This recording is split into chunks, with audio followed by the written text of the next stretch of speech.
Adelante. Muy bien, bueno, ¿sí nos escuchamos? Gracias, buenas tardes. Bueno, sin mucho preámbulo, vamos a dar inicio a la última actividad de esta jornada del miércoles 20, perdón, jueves 27 de junio de 2024 con la presentación que el doctor Sergio Sandoval nos va a hacer de su libro. Obviamente, digo, no es una presentación así clásica, típica, él va a seguir una dinámica para presentar este texto que se llama Pierre Bourdieu y el paradigma sociológico. Doctor Sergio, adelante. Gracias, gracias, gracias. Y pues sin más preámbulos, vamos a tratar de no llevarnos más de una hora, pues menos, no, no, 2 horas, no, ya estamos cansados todos. Este, Bien, bueno, efectivamente, como pueden ver en la pantalla, no es una presentación así como apareció en el programa, ¿no? Fue un poco una falta de comunicación mía con Jesús cuando se programó, porque no es exactamente una presentación como tal del libro, ¿no? El libro fue publicado el año pasado y ya ha sido presentado previamente, ¿no? Por lo menos muy formalmente en 2 ocasiones. Entonces, le puse así el título y dije, bueno, a propósito de la obra, se acerca una presentación del libro, pero no voy a meter muy a fondo a explicar la historia del libro y de cómo está estructurado y qué contenidos tiene y todo eso, se los voy a dejar de tarea, que ustedes lo lean, lo revisen, lo estudien y pues lo usen y lo critiquen si es necesario y si es posible, ¿no? Más bien lo estoy tomando yo como pretexto, como una primera, bueno, como base para hacer una apología, diría yo, de la línea o de línea, ¿no? Le llamamos líneas, ¿no? Relasi de trabajos de la red, que se llama así, reflexividad y pensamiento crítico, y tiene ahí otros coletillas, ¿no? Este, porque desde un principio ha sido una de las líneas que ha sido, pues, menos, diría yo, voy a hablar sin tapujos, menos comprendida, ¿no? De pronto se ve y suena como algo muy, muy metafísico, ¿no? Muy, muy teórico, y cuando lo vemos comparadas con las otras 8 líneas, pues de pronto así como la metáfora de cuando se te patina el disco antiguamente, ¿no? Los discos de gramófono, ¿no? Así, dices, ¿qué pasó aquí? ¿A qué viene ese tema, no? Se oye como que se sale de la tónica, pero no es así. Entonces mi intención hoy es demostrar que no es así, efectivamente, ¿no? Que efectivamente tiene un sentido. Lo voy a revisar aquí mi copia de la presentación porque tengo un conflicto con los anteojos. Este, eh, Primero,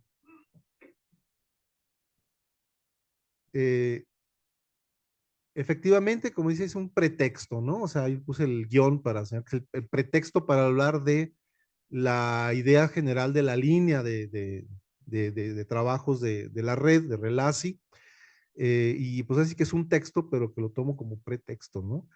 Este libro, este librito, digo, yo estoy consciente que requeriría, para quienes no lo han, todavía no lo conocen, pues sí requeriría como todo este contexto, el contexto del pretexto, ¿no? Toda la historia, de dónde surgió, bueno, lo que sí se haría en una presentación tradicional o normal de un libro, ¿no?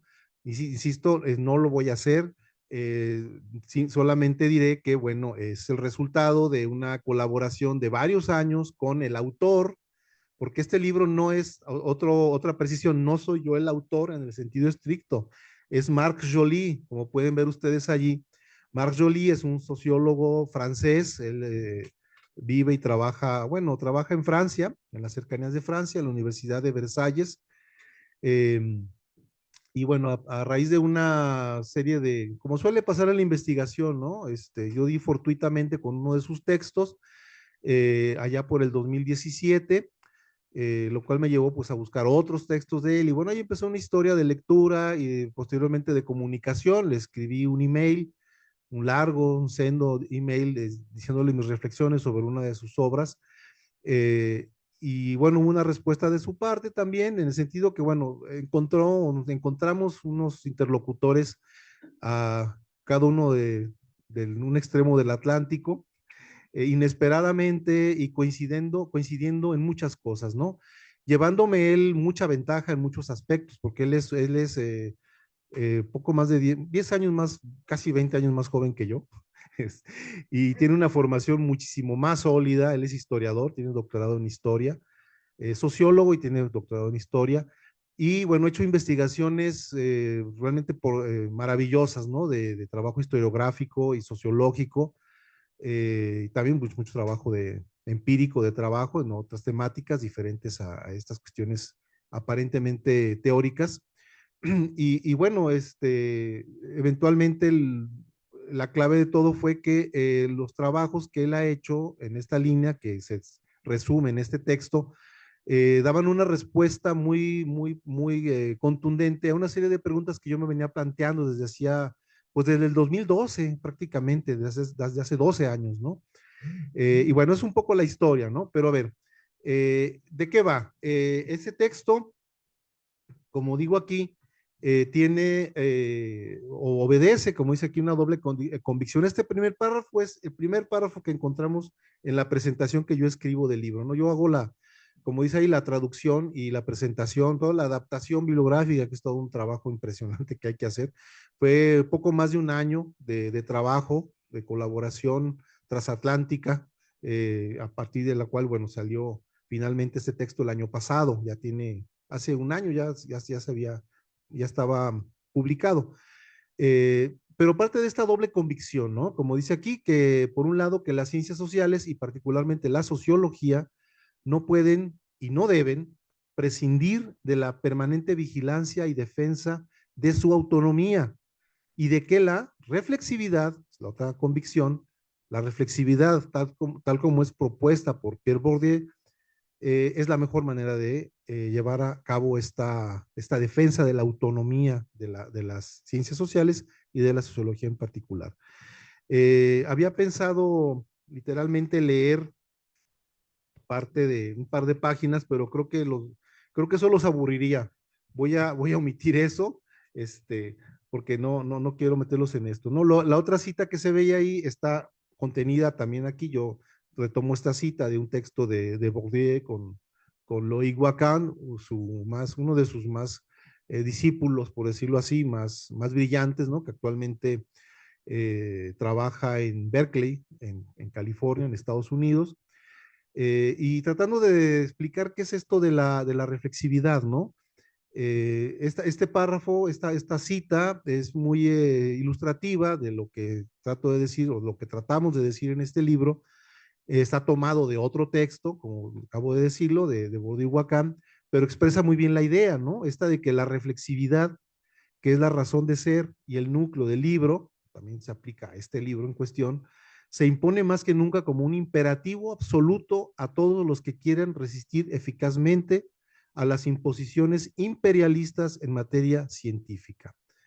Okay. ¿De qué va todo esto? ¿Qué es la reflexividad? Seguramente o muy probablemente muchas y muchos de ustedes han oído hablar de esa palabra, la tienen muy presentes y no es extraña, ¿no? Normalmente hablamos de reflexionar, que los procesos de investigación científica, pues obviamente implican una fuerte actividad reflexiva o de reflexión, podríamos decir también, ¿no? En el caso de Bourdieu, porque bueno, no es el único autor o autora que ha propuesto prácticas de reflexividad, ¿no? Esto aparece en muchos otros autores y autoras, muchos de ellos pues muy renombrados, ¿no? Pero, perdón, con Bourdieu tiene un sentido muy específico, ¿no? Es la capacidad de la ciencia social, así dicho en general, de aplicarse a sí misma los instrumentos y conocimientos por ella misma desarrollados, para controlar de esta manera los sesgos inducidos por el contexto social, por ejemplo, por cuestiones de orden político, por ejemplo, y particularmente, ¿no? Y para esto utiliza dos procedimientos. Puede decirse que hay varios procedimientos, varias formas de llevar a cabo esta reflexividad, pero los dos más importantes son estos que ven ustedes aquí, ¿no? Primero, el estudio de la génesis de los instrumentos y conocimientos de las ciencias sociales. Citando a Bourdieu, la historia social de las ciencias sociales, dice él, no es una especialidad entre otras, es el instrumento privilegiado de la reflexividad crítica, condición imperativa de la lucidez colectiva y también individual. Entonces, tenemos primer punto, lo que es la historia social de las propias ciencias sociales. Esta es una primera reflexividad y se entiende también lo de la reflexividad, este retorno sobre sí misma de las ciencias sociales para poder avanzar por sí mismas, ¿no? Apoyándose en sí mismas. Es un proceso de recursivo, diríamos, en otro registro teórico, ¿no? En otro discurso diferente, pero equivalente. El segundo es la vigilancia y la crítica recíproca y colectiva de la propia comunidad científica. Bueno, por ejemplo, muy obvio, no es otra cosa lo que hacemos todas y todos nosotros cuando publicamos un artículo o un libro, ¿no? Sometemos nuestro trabajo, nuestras ideas a el escrutinio, a la crítica y a la comunicación, a la cooperación colectiva, ¿no? Entonces, esos son los dos grandes mecanismos que usa la reflexividad. Aquí, bueno, habría un pequeño, esto está como algunas series de Netflix, ¿no? Que van y vienen del pasado al presente. Pero aquí recuerdo que en el 2019, para introducir esta discusión, ya ubicándola en el contexto de América Latina, ¿por qué digo yo que la reflexividad es un recurso muy importante para contrarrestar lo que decía al principio, el imperialismo en las ciencias sociales, o el imperialismo, o cierto imperialismo científico, ¿no? Bien. Por allá en el 2019, en el Congreso de la Asociación Latinoamericana de Sociología, que fue en Lima, en Perú, antes de todas las desgracias que han pasado últimamente allá, presenté una ponencia que llevaba el título La epistemología sociohistórica como alternativa a la epistemología tradicional en la enseñanza de las ciencias sociales. Como digo aquí, en realidad lo que yo estaba haciendo ahí, bueno, era un ardid, era un truco, era una, digamos, una forma de introducir una reflexión en otro sentido. Lo que quería hacer era introducir la discusión sobre la necesidad de promover la idea en América Latina de la reflexividad, precisamente, ¿no? En el sentido de Pierre Bourdieu. Esto también vinculado a la preocupación por, o una contribución, pues, como dice aquí, o sea, el interés que existe de descolonizar las ciencias sociales, ¿no? Que es un tema, ahorita lo voy a tocar más adelante, no es nuevo para muchos de ustedes, porque es un tema que ya tiene varias décadas circulando en América Latina, ¿no? Y hay autores y autoras muy bien identificados en este sentido. En ese momento también traía yo ya una discusión con los planteamientos de Boaventura de Sousa Santos, quizá ustedes conozcan este autor, que no hace mucho, bueno, lamentablemente, hay que decirlo, bueno, se vio envuelto pues por ahí en un escándalo, ¿no? Que se le ha acusado de acoso sexual y no sé cuántas cosas, ¿no? Pero independientemente de eso, no ese es el expediente, eso no es relevante ahorita aquí. El asunto es que yo planteaba ahí una discusión con Boaventura de Sousa Santos, no tanto por agarrarla contra él, como decimos, ¿no? Y agarrarme de un personaje famoso para agarrarlo de, como decimos, de punching bag, ¿no? No era esa la intención, sino porque Boaventura de Sousa Santos ha llegado a ser un referente muy importante en América Latina y en otros países en relación con todo este asunto de ir en contra de lo que se ha llamado un imperialismo científico, eh, y también vinculado al tema o a los temas un poco más añejos de descolonizar las ciencias sociales, ¿no? Por eso fue que lo abordé. Como digo aquí, de Sousa Santos erróneamente piensa que la reflexividad, así lo dice él, y cito, es una mera competencia intelectual con uno mismo, y él dice autorreflexión, o con otros. Y luego esto dice que es la rivalidad académica entre las escuelas de pensamiento. Está citado directamente de Santos, ¿no? Bueno, pues no, la reflexividad no es eso. Y está refiriéndose explícitamente a la reflexividad en Bourdieu, en ese pasaje de los pocos en los cuales Santos habla o se refiere a Pierre Bourdieu. Uno de esos es este, ¿no? Y muy recientemente, en las últimas obras de Santos, ¿no? Y pues no, es una concepción errónea de lo que se entiende, ¿no? Según argumenta él, en contra de la reflexividad burdiusiana, dice él que quienes practican una sociología de las ausencias, que es la que él propone, de estas llamadas epistemologías del sur, ya sea un sujeto individual o uno colectivo, además de abocarse a otras formas de saber, lo hacen mientras participan en una lucha política y social. Es decir, dice que a diferencia de lo que dice Bourdieu, en los que siguen la idea, la propuesta de él, ¿no? Estos, los que siguen a Aventura Sosa Santos, como dice aquí, que además de hacer ciencia, participan en una lucha política y social. Y entonces él está diciendo que eso es lo que le falta a la reflexividad de Bourdieu, lo cual es falso, ¿no? Como les muestro aquí, Amin Pérez, un joven investigador, él es dominicano, pero radica en Montreal, Canadá, y se la pasa entre Montreal y Francia, ¿no? Porque es parte él del, digamos, del, pues del círculo de investigadoras e investigadores que dejó, por decirlo así, fundado Pierre Bourdieu hasta su muerte, ¿no? Y él es un gran estudioso, ¿no? Él ha publicado, bueno, el libro de arriba es el último que, bueno, creo que es el último, no sé si ha sacado uno más reciente, o Aventura de Sousa Santos, El fin del imperio cognitivo, es como lo tituló él, ¿no? Que es una especie como de suma, en el sentido medieval de la palabra, una síntesis apretada de toda su obra de las últimas décadas, ¿no? Los que están abajo es el mismo libro, la versión francesa, el que se ve así como azulito, de un libro de Amin Pérez, que se llama Combatir, bueno, la traducción correcta sería en francés, Combatir como sociólogos, ¿no? Y se refiere a la recuperación historiográfica que él hace de los años en que Pierre Bourdieu estuvo haciendo trabajo científico y de campo en Argelia, en plena guerra de liberación de Argelia, porque Argelia era colonia francesa, como ustedes quizás sepan o recordarán. El otro que se ve acá, como el arbolito ese, es la versión en inglés de ese libro francés, salió también recientemente, la versión en inglés, y se llama así, Bourdieu y Sayad contra el imperio. Ojo con eso, ¿no?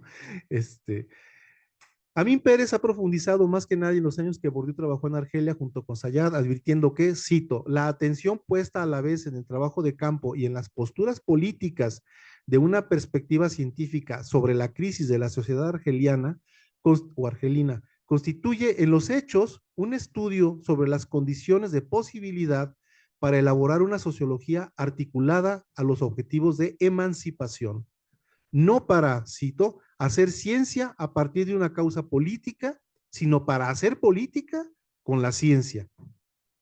Entonces, ¿dónde quedó el Bourdieu teórico epistemológico ajeno a las luchas políticas?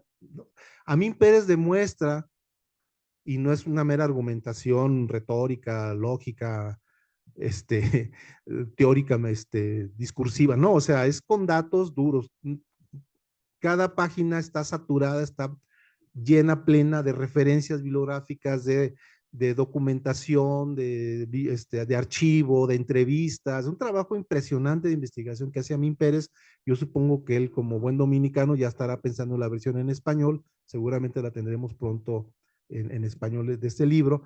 Y él, bueno, va demostrando esto, ¿no? Es básicamente lo que está haciendo es decirnos que el trabajo de Bourdieu, particularmente en sus años de juventud en Argelia, su trabajo científico fue inseparable de un trabajo político, sin que al mismo tiempo se confundieran las dos cosas. Una cosa es hacer ciencia y otra cosa es hacer política, ¿no? Entonces, la afirmación de arriba de Santos, pues no se sostiene, ¿verdad? Digo, esto es como para ir planteando así como los puntos y contrapuntos, ¿no? Digamos. Eh, Continúo. Y eso es así, digo, yo quiero hacer notar la valía, la importancia de la sociología reflexiva de Pierre Bourdieu precisamente para nuestras luchas en América Latina en contra precisamente de las imposiciones Sí, epistemológicas, ahí sí tiene toda la razón Boaventura de Sousa Santos, no quiere decir que todo lo que haya dicho esté mal, ahí tiene toda la razón, ¿no? Hay que luchar contra eso, pero ¿cómo? ¿Cómo hacerlo, no?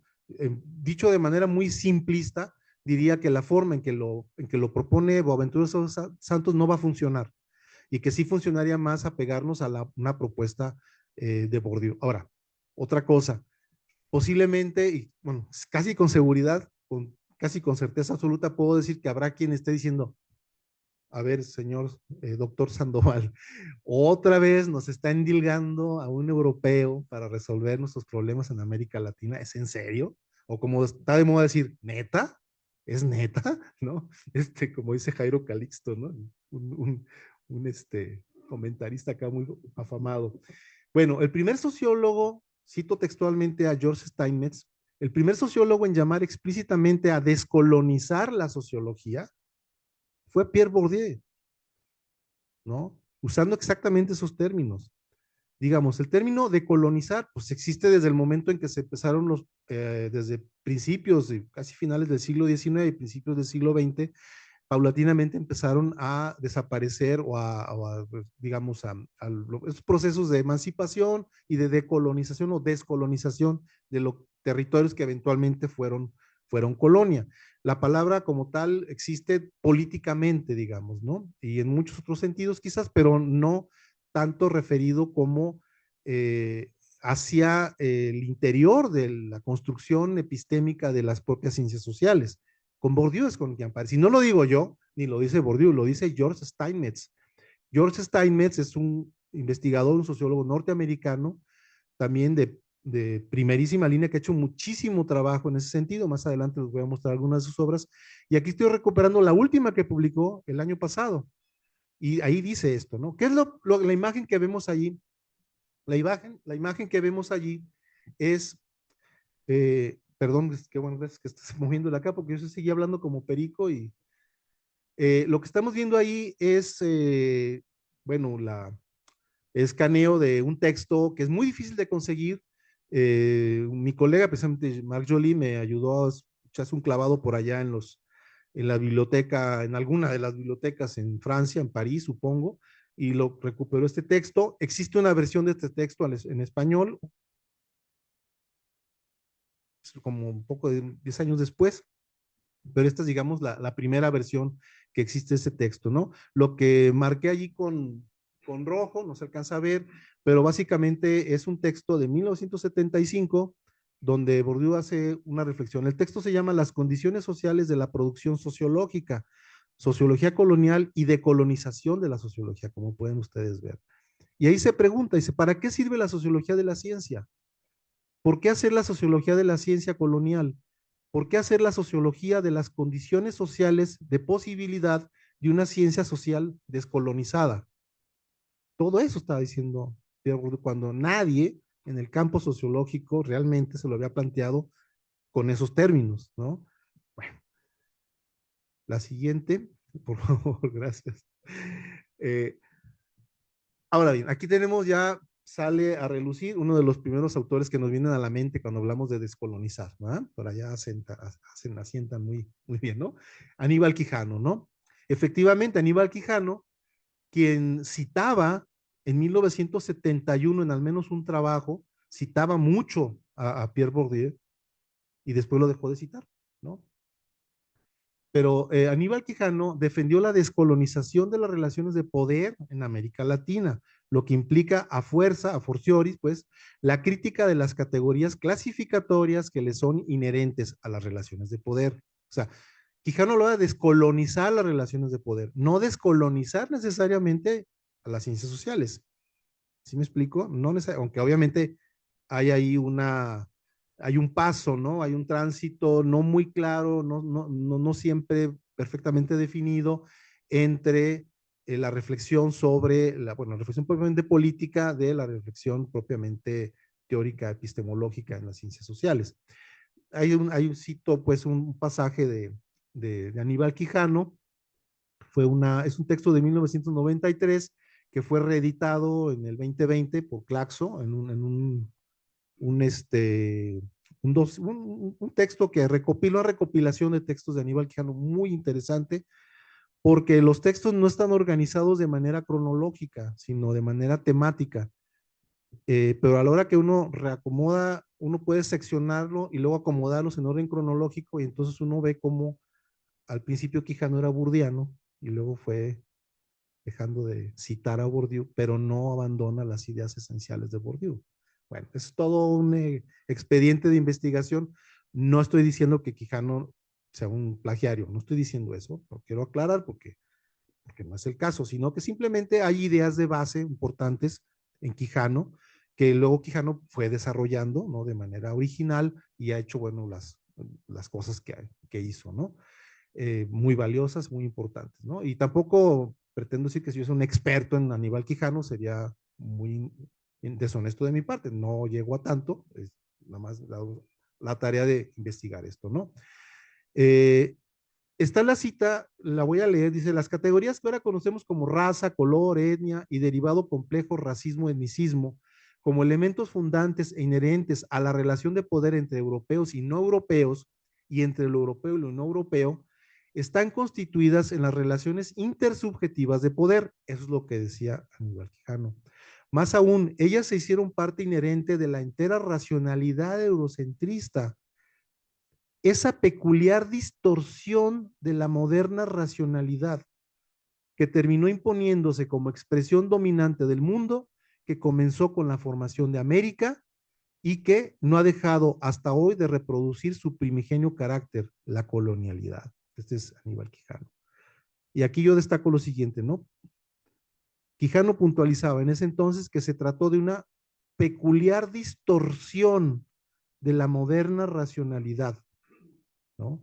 Dejando abierta la posibilidad de corregir esa distorsión y no necesariamente rechazar la racionalidad moderna como tal.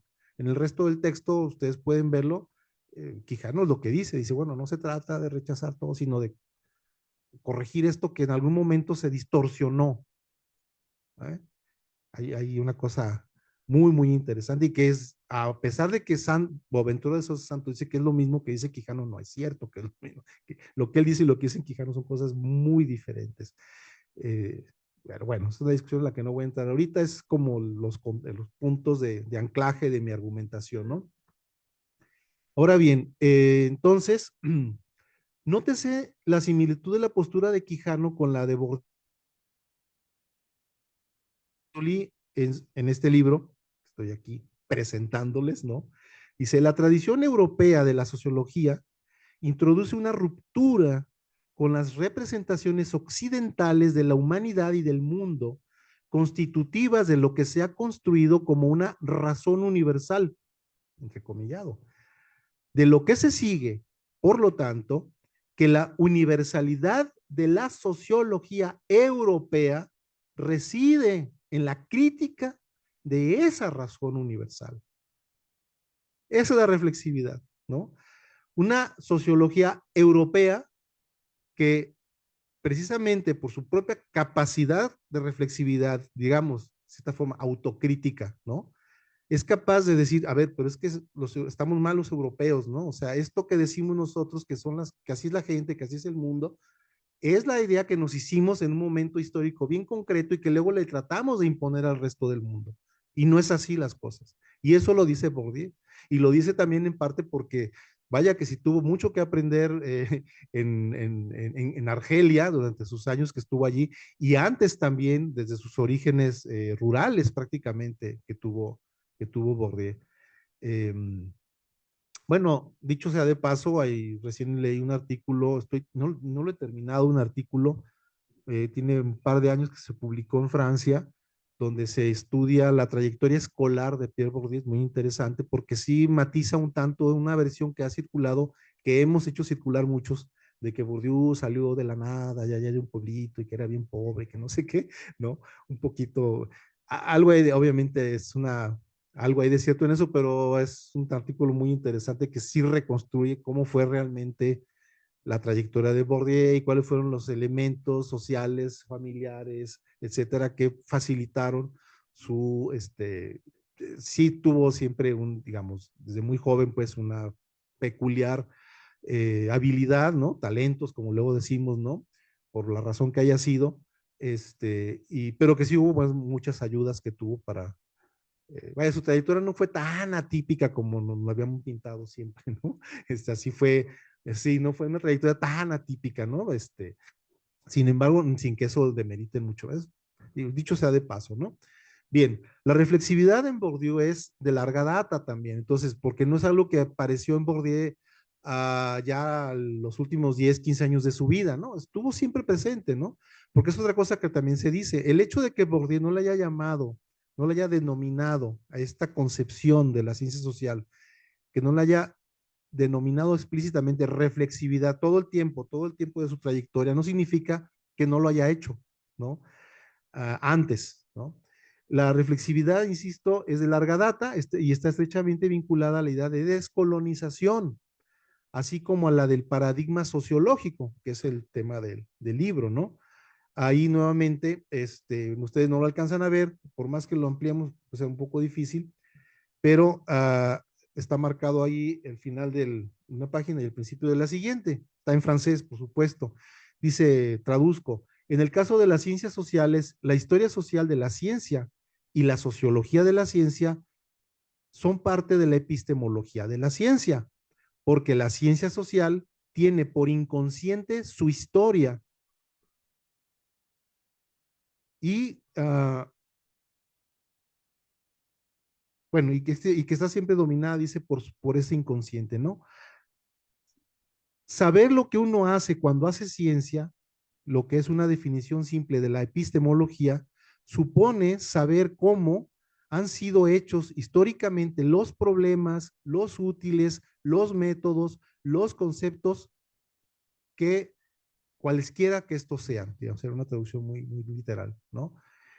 Este es el mismo texto donde habla de la decolonización, o sea, si habría que leer el texto completo, insisto, hay una versión en español de esto en un libro que se llama Cosas Dichas, publicado por Gedisa de Bourdieu, y ahí hay una versión de este texto, pero no es exactamente, tiene algunos detallitos de este texto al que se incluyó en Cosas Dichas y que es el que conocemos ya traducido al español, hay algunas diferencias pequeñas, pero muy importantes, ¿no? Lo que leí, este párrafo que acabo de leer, no aparece en la versión que quedó ya definida, que conocemos en español de este texto.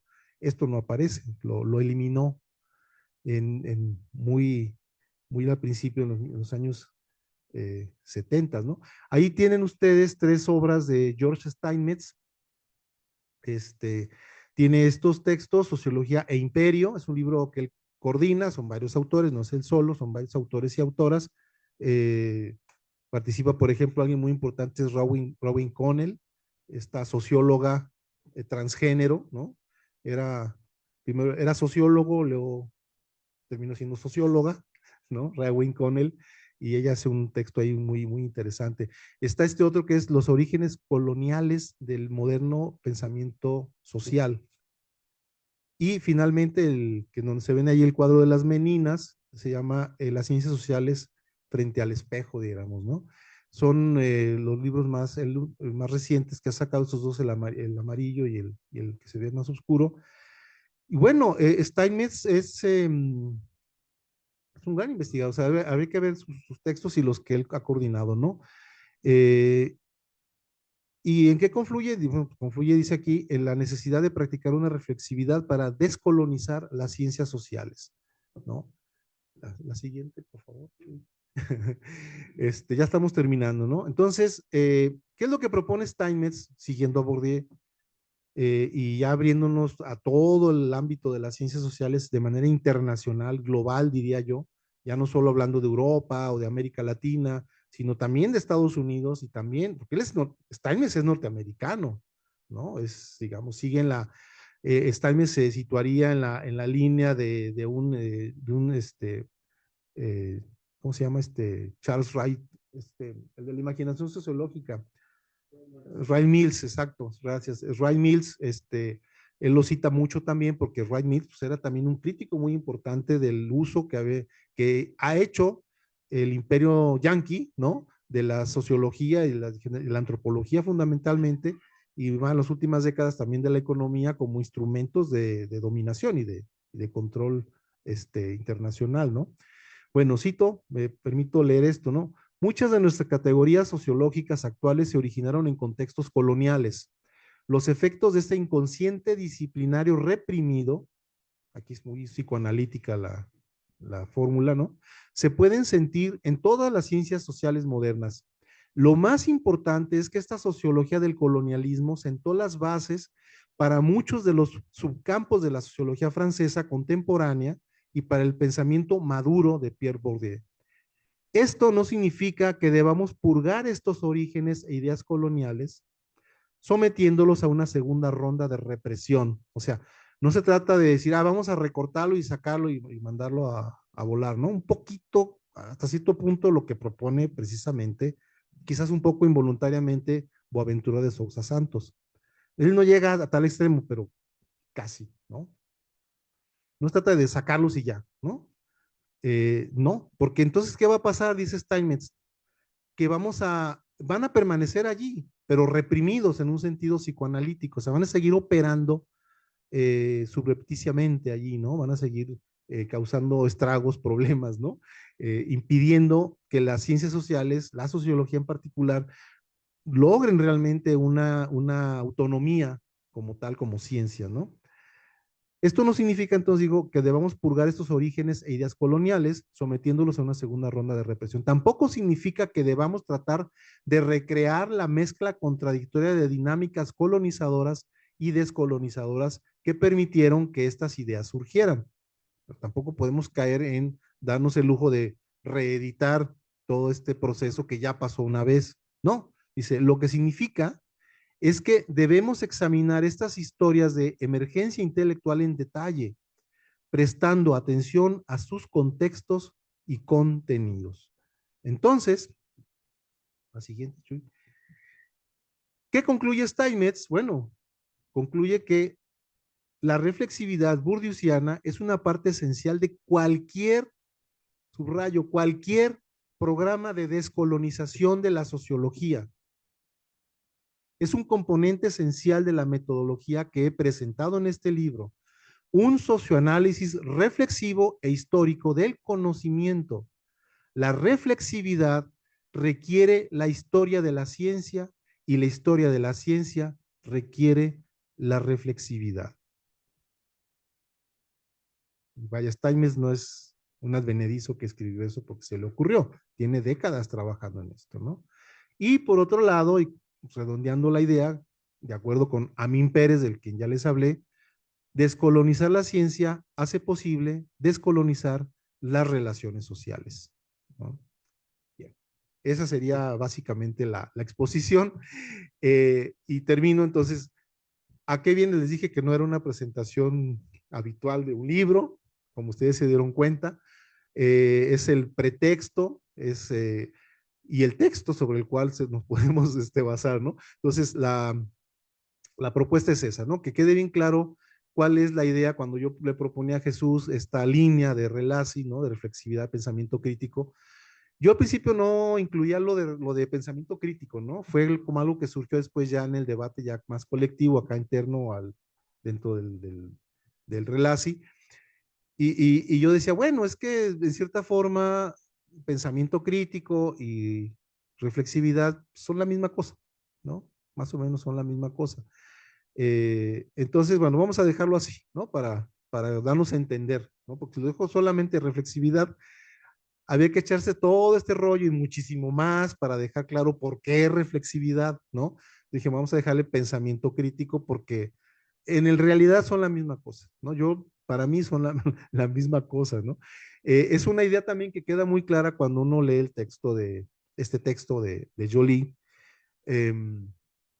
Pues como ustedes lo podrán ver desde la presentación, yo hago una síntesis de la línea de investigación de la cual se deriva este libro, porque insisto, no son las únicas cosas que ha investigado Marjorie, ha investigado otro montón de cosas, tiene un montón de libros y artículos sobre otros temas, pero pero aquí ahí se va a ver cómo se reconstruye este planteamiento de Joly, ¿no? Bueno, no quiero abundar más porque sería inacabable el tema. Básicamente esa era la idea que quería compartirles, ¿no? Pues eso es todo. Bueno, falta algo. Y lo que sigue, gracias, y lo que sigue es que traje 10 ejemplares para pues distribuirlos entre ustedes. Lógicamente hay más personas que libros. Ángel ya no, porque ya tiene uno. Él ya tiene uno. Entonces, pues no sé cuál va a ser la dinámica para sortearlos o de alguna forma. Adelante, Bueno, Jesús. pero yo creo que nos disculparías si abrimos un espacio para algunas intervenciones de algunos de ustedes que esté interesado en comentar algo al respecto. Digo, yo daba ya casi, casi por no quiero abusar porque ya los veo cansados, pero adelante. Ángel, pasan para acá. Es el único micrófono que tenemos, creo, para. Ah, no, pero hay que venir acá. Sí, sí. No, hombre, habla fuerte, como en el teatro. Acá, toma el micrófono para por que se la- escuche en la transmisión. En la transmisión, Está, cierto, está cierto. transmitiéndose. Acá, Ángel, por favor. Tiene que ver con esta cuestión de las propias categorías, ¿no? Que luego pretenden ser universales y bueno, perdón aquí, pero creo que sí sí tiene que ver esta cuestión de carácter ontológico, ¿no? O sea, y también en el sentido desde dónde se expresan estas categorías, ¿no? O sea, el lugar importa, creo, ¿no? Y de ahí pues que yo sí pudiera pensar que el pensamiento crítico en ese sentido sí tiene en cuenta estas cuestiones. Y la reflexividad tiene un lugar de origen, o sea, tú lo dices desde el pensamiento de Bourdieu, pero desde un lugar común a una visión particular de la realidad, ¿no? No sé, habría que discutir esa cuestión de la... Sí, pero sí, tú eres habría el experto. sí, habría Más que bien la inquietud. discutirlo. A ver, si quieres, vamos. Sí, no, Bueno, gracias, que viene Ángel. George. A ver, Las intervenciones, Jorge. ¿no? Sí, adelante.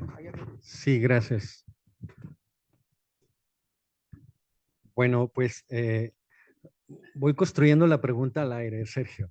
Es en base un poco a también las anteriores intervenciones en los que hemos coincidido, por ejemplo, en la mesa anterior, y un poco también con esto que nos estás mostrando de este libro, ¿no? Básicamente es, el comentario lo dividirá en dos. Primero preguntarte, dado que he escuchado que eres alguien que tiene varios años estudiando Bourdieu, preguntarte por la beta. Yo cuando estudié a Bourdieu o empecé a leerlo, lo veía más bien desde la beta marxista, ¿no?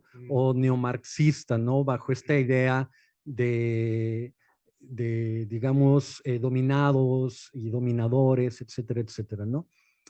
Pero también en mi propia lectura he detectado como una beta fenomenológica. Tú mismo me acabas de sugerir un texto que escribe Bourdieu que no conocía y que me sugiere todavía más que verdaderamente en Bourdieu hay una beta fenomenológica, ¿no? Y en ese sentido te quiero preguntar, hay una beta fenomenológica, filosófica, dura, en la cual jamás se desprende Bourdieu, aunque hace trabajo sociológico o antropológico, ¿no? Entonces, esa es mi primera pregunta y seguramente harás tus comentarios. Pero ahora, tratándolo de aterrizar con este concepto de la reflexividad, en torno a esta idea de la filosofía crítica de Kant, en donde no tenemos acceso a lo numénico, a lo numeno, y solamente tenemos acceso a lo fenoménico, ¿no? Entonces, en ese sentido, toda la ciencia que tenemos o todo el discurso científico que se pueda construir es digamos, un conocimiento muy limitado y muy parcial del fenómeno. Y en ese sentido, me atrevería yo a señalar y es esto, toda nuestra ciencia no es más que una complejización del sentido común, pero no va más allá. Es una afirmación muy personal que obviamente puede ser criticada y demás. Pero bajo ese sentido, me gusta bastante el subtítulo. Me parece que hay una beta científica o hay una beta de la ciencia dominante que tiene que ver más bien como con el positivismo, digamos, o el positivismo lógico en concreto dentro de la filosofía, ¿bien? Y que valida ciertamente que sí hay acceso a las cosas, que podemos elaborar un conocimiento científico que es válido y sobre esos datos válidos, sobre esos hechos, se construye todo saber científico, ¿bien? Y sobre eso se ha construido, pues, obviamente, todo discurso o todo saber científico, ¿no? Pero tomando esta beta bordusiana, esta aseveración que yo mantengo y que obviamente, seguramente tú matizarás, yo me atrevería a decir, ¿no? Este conocimiento científico, todas nuestras categorías científicas están construidas ciertamente bajo una construcción de sentido común y bueno, por más refinamiento que podamos elaborar, por más sofisticación que podamos hacer en torno a estas herramientas metodológicas, pues no nos prendemos de eso, no nos podemos desprender de un mundo del sentido común que de alguna manera estamos como imposibilitados a salirnos de ahí, ¿bien? Y esta idea de la reflexibilidad es más bien solamente acotar el campo de lo que podemos conocer es siempre pues muy limitado, como señalaba Kant, el mundo del fenómeno es muy limitado y tiene que ver con estas experiencias meramente del sentido común. No lo llevo más lejos, hasta ahí. Bien, ¿alguien más había por ahí?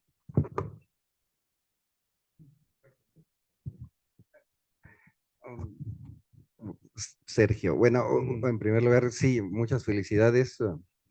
Qué interesante tu presentación. No, pues sí, me lleva mucho a reflexionar, ¿no?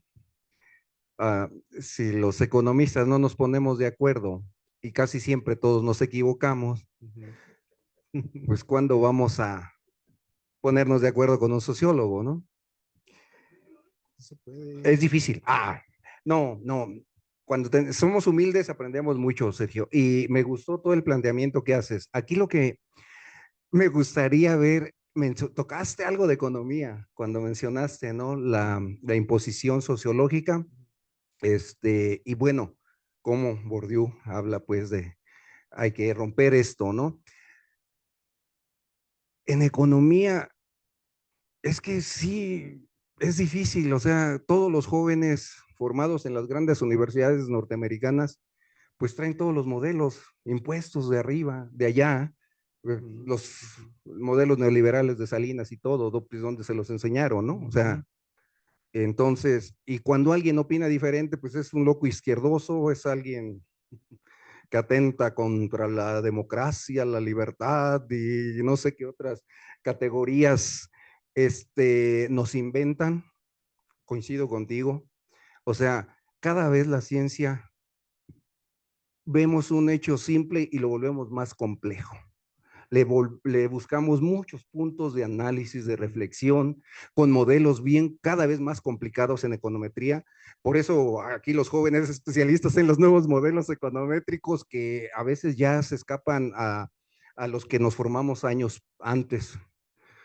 Entonces, Sergio, mi petición era esa, ¿cuándo nos haces una presentación de esta, pero para economía?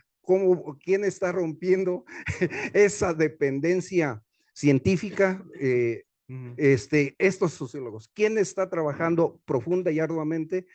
Y bueno, o sea, que nos aporte más elementos, que nos ayude a reflexionar los economistas, que no simplemente vamos a estar reproduciendo siempre modelos impuestos del exterior, que muchas veces, pues eso, explican una realidad muy diferente a la nuestra, ¿no? Entonces, sí, por favor, gracias. Sí, gracias. Bueno, Para todos hay. A ver, primero, sí, lo que las categorías se construyen desde un lugar, ¿no? Efectivamente, sí, es que la propuesta va precisamente en ese sentido.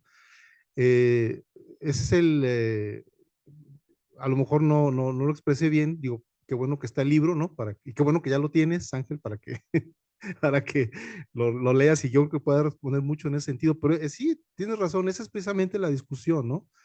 La pregunta sería decir como que Bourdieu hubiera dicho eventualmente, ¿desde qué lugar se han construido estas categorías que usamos en ciencias sociales, ¿no? Y en filosofía también, porque Bourdieu fue filósofo, o sea, primero se formó como filósofo y precisamente, principalmente, pero no solo ahí, pero principalmente su pasaje por Argelia es que se reconvierte en etnólogo y por esa vía en sociólogo, ¿no? O sea, hace todo ese tránsito. Este, esa es la pregunta, ¿no? Y ahí sale precisamente es la reflexión, decir, bueno, estas categorías las hemos hecho como europeos, dominantes, colonialistas, imperialistas, que no necesariamente es lo mismo, y ahí viene la crítica precisamente, ¿no? A decir, a romper precisamente, a relativizar el sentido o el anclaje que puedan tener con determinadas culturas o naciones o culturas nacionales, las categorías científicas, ¿no? A internacionalizarlas también, ¿no? A volverlas más amplias, a que trasciendan precisamente las determinaciones locales o nacionales. Tiene mucho también en ese sentido. Entonces, sí, la pregunta que haces, Ángel, es muy pertinente, pero es precisamente ese el tema, ¿no? Es esa lo que está en cuestión, creo que lo viste muy bien. Jorge, efectivamente, cuando tú leas la presentación, hago el resumen del planteamiento de Joly. En esta, bueno, primero, sí hay una beta fenomenológica muy importante en Bourdieu. No es precisamente Joly quien la desarrolla. Yo te recomendaría los textos de un argentino, colega, amigo, muy querido, joven también, muy joven, Juan Ducuen, que ha profundizado mucho ha investigado muchísimo el tema de digamos, las raíces fenomenológicas de la teoría de Bourdieu, sobre todo en Maurice Merleau-Ponty, principalmente, ¿no? Y tiene trabajos realmente formidables sobre eso, ¿no? Tiene varios artículos, tiene un libro muy particular sobre el tema, igual luego podemos, o tú lo buscas, te va a salir allí, ¿no? Este, y sí, yo te recomendaría para que abundaras en ese sentido, ¿no? Siempre sin dejar de olvidar que lo que Bourdieu hace con la filosofía es sociologizarla, ¿no? Porque hay una falsa concepción, una mala concepción del pasaje o el tránsito de Bourdieu de la filosofía a la sociología, en el sentido de que su ruptura con la filosofía fue total y radical, y sentido de que eh, digamos, como si habría quienes sostienen que dejó radicalmente de ser filósofo como tal, y quienes sostienen lo contrario, ¿no? Dicen, no, en realidad nunca dejó de ser filósofo. Ninguna de las dos opciones es cierta, ¿no? El proceso es muchísimo más complejo, y yo creo que el texto de Joly nos va a aclarar mucho en ese sentido, ¿no? Joly, cuando trata de explicar el proceso histórico por el cual surgen, cómo es que se constituyen, cómo se reacomodan el campo del saber en Europa, y que da pie al surgimiento de la sociología y otras ciencias, fundamentalmente la psicología y la biología moderna, evolucionista, ¿no? Él habla como en relación con lo que le antecedió, que fue precisamente la filosofía kantiana, ¿no? Y él habla de una tradición del pensamiento, del criticismo, dice él, el criticismo, ¿no? Y sí, lo vemos muy claramente con la filosofía pre-kantiana, la filosofía propiamente kantiana y la post-kantiana, donde ya en esta fase post-kantiana es donde se inserta precisamente el surgimiento de las ciencias sociales, ya en épocas modernas, segunda mitad del siglo XIX y para real, ¿no? Entonces es una relación un poco complicada como para tratar de explicarla en este momento. Yo insisto, yo invito a leer el libro, creo que va a aclarar muchísimo. Y las dudas o críticas que pueda contener, que seguro las habrá, pues ojalá haya tiempo de seguirlas discutiendo, ¿no? Y eventualmente a llamar a la discusión al mismísimo Marc Joly, ¿no? Y ponernos a discutir con él, ¿no? O sea, esto no se trata de traer verdades absolutas y no, para nada, ¿no? Eh, y bueno, y sobre la cuestión de la economía, pero por supuesto que sí, seguramente conoces o has leído a Robert Boyer, Escuela Regulacionista Francesa. Bueno, es economista, es un economista connotado, economista, muy amigo de Jesús, y bueno, un poquito también mío.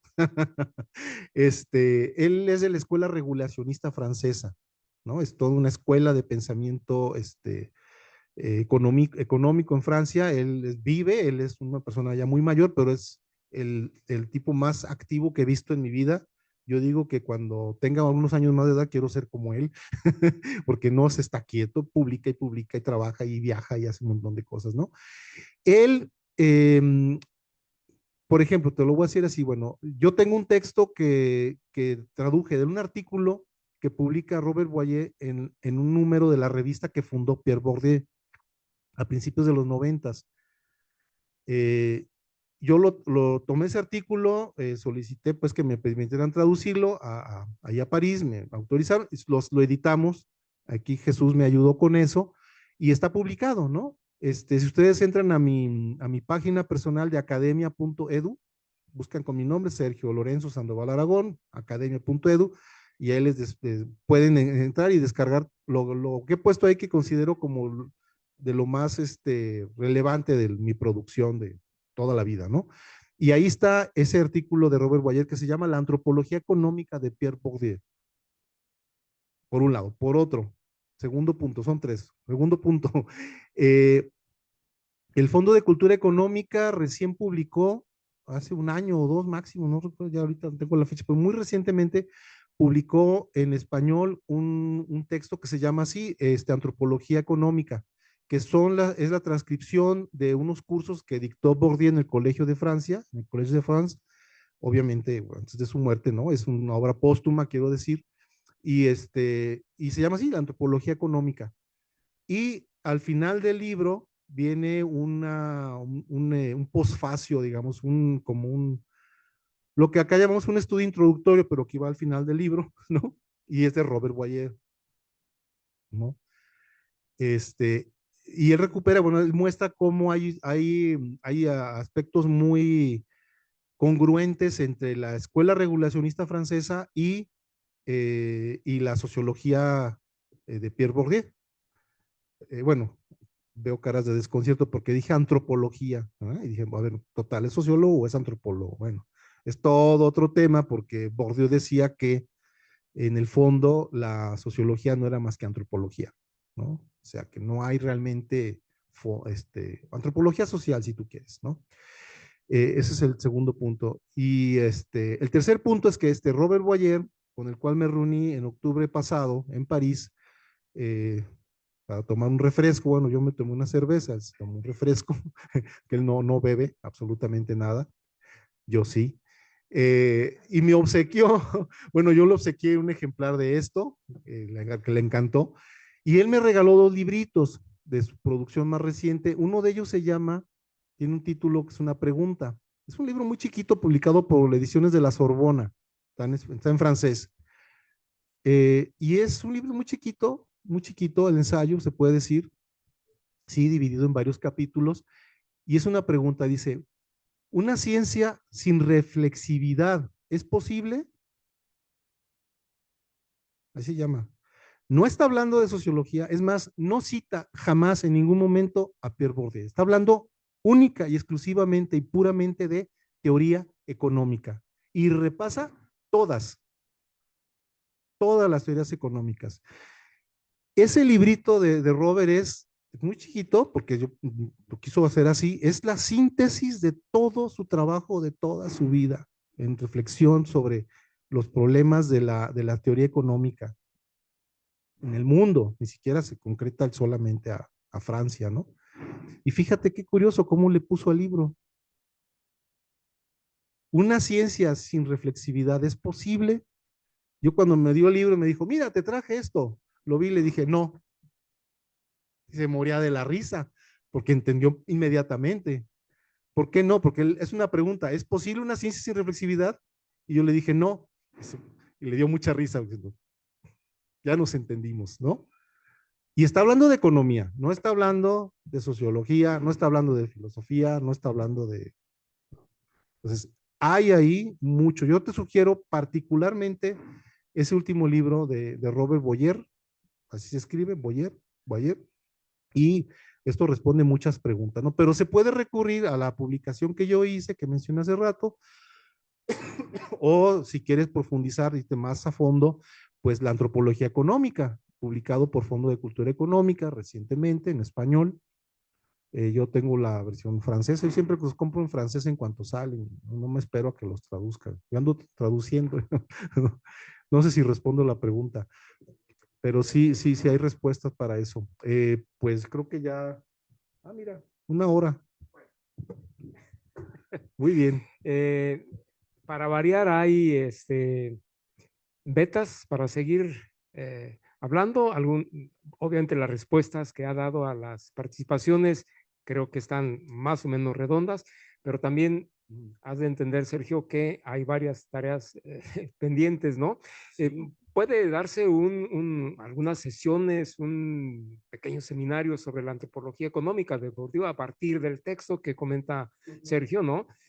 Pero bueno, es meramente una sugerencia, pero igual, Sergio, bueno, yo dejaría sin necesariamente esperar respuesta en este momento, pero las tareas que hay a partir de el grupo de investigación sobre reflexividad, el GISOR. Yo te hago la pregunta, aprovechando que estamos aquí, de las posibles interacciones que puede haber entre el GISOR y el observatorio de interculturalidad y de colonialidad con Mónica Fernández Sí, de no, Quilmes. bueno, sí, Pero bueno, sí. solo para dejarlo como tareas pendientes, que podemos aprovechar estos momentos para decir, aún hay más, sin que... Muchísimo. Bueno, me disculpan de la expresión tan antigua, algunos de ustedes no, Axel, no sabrás a lo que me refiero, ¿no? Pero bueno. Ahí déjalo. Muchas gracias, igual es una jornada prolongada, pero muy agradecidos y continuamos mañana. Nos vemos mañana. Muchas gracias. ¿Y la rifa? Perdón. A ver, bien, el primero, adelante. Yo sí quiero, Jorge, yo creo que Jorge es particularmente